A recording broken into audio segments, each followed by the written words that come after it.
আল্লাহ রে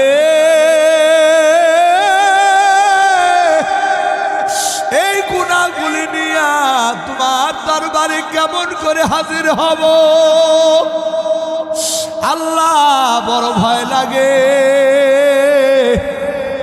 অন্তরের ভিতরে বড় ভয় জাগে গো আল্লাহ।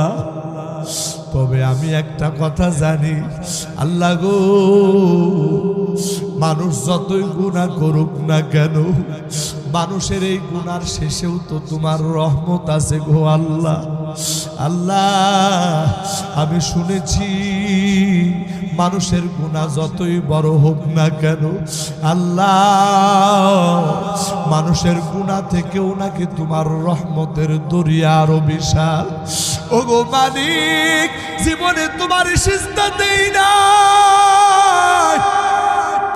জীবনে তোমার ইবাদত